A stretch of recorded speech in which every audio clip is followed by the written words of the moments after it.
También les voy a hablar sobre lo que es un campo magnético. Bueno, un campo magnético es una región del espacio donde una fuerza magnética actúa sobre las sustancias magnéticas o sobre corrientes eléctricas en movimiento. Este campo se origina en la interacción de cargas eléctricas en un movimiento, como electrones en átomos o corrientes eléctricas en conductores.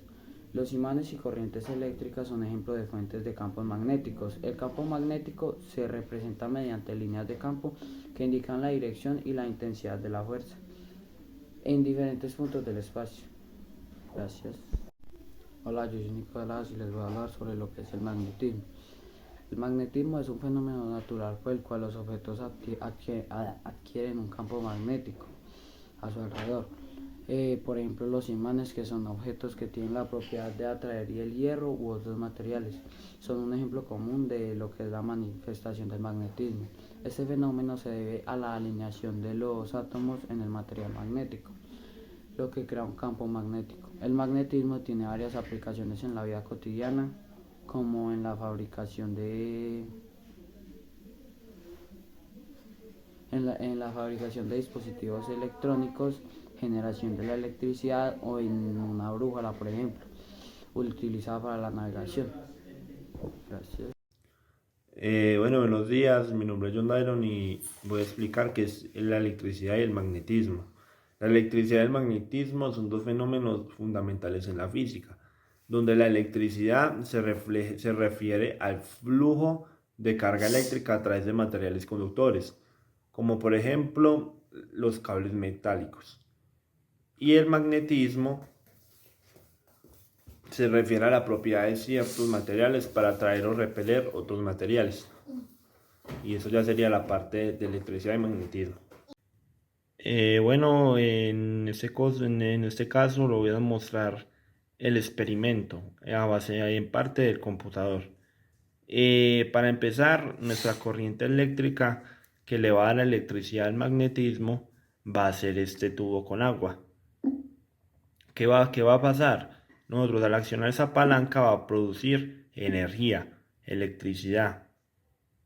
Y eso ocasiona que haya, que haya luz en el bombillo y prenda el bombillo. Eso es lo que pasa y lo que ocasiona. Si yo lo bajo, su costo disminuye. Y si lo subo al máximo, el bombillo va a alumbrar más y va a iluminar más. A cambio, si lo bajo, va a iluminar muy poquito. O si lo cierro todo, ya no prende. Ese sería el experimento sobre la ley de Lavadai. Muy buenas tardes, mi nombre es Juan Camilo Vanegas. Hoy vengo a hablar sobre el flujo magnético.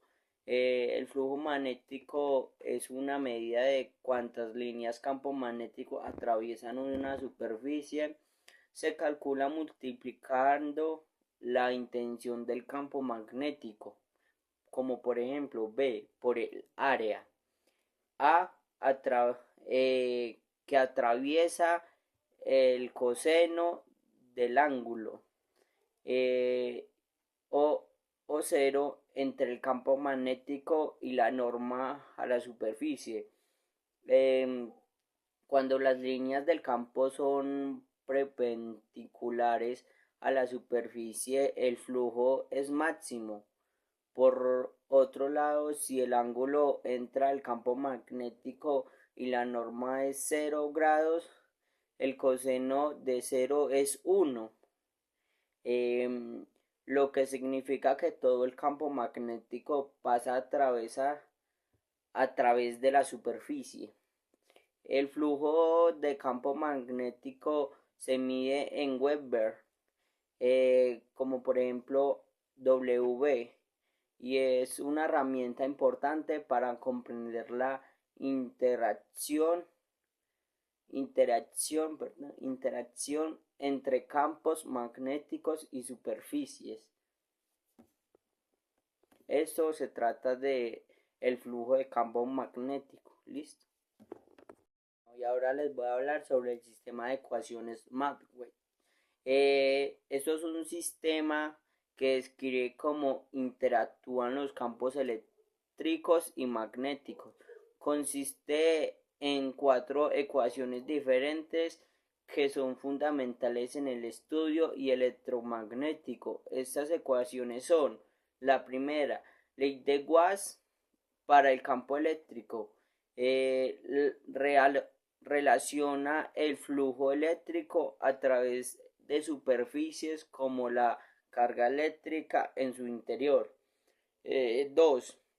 Ley de Gauss para campo magnético.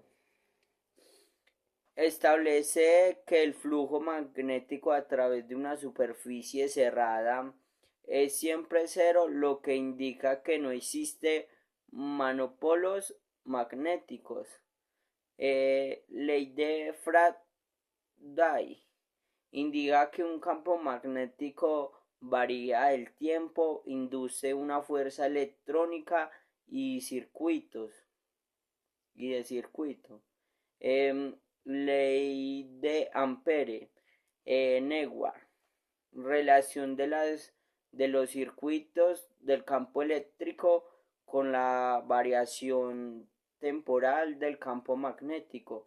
Estas ecuaciones son fundamentales para entender cómo se proponen las ondas electromagnéticas, cómo interactúan los campos electrónicos y magnéticos, y son los bases muchos fenómenos en la física y en la ingeniería.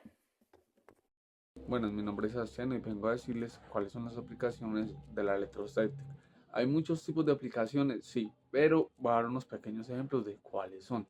Están los capacitores, utilizados para los circuitos electrónicos, cuales almacenan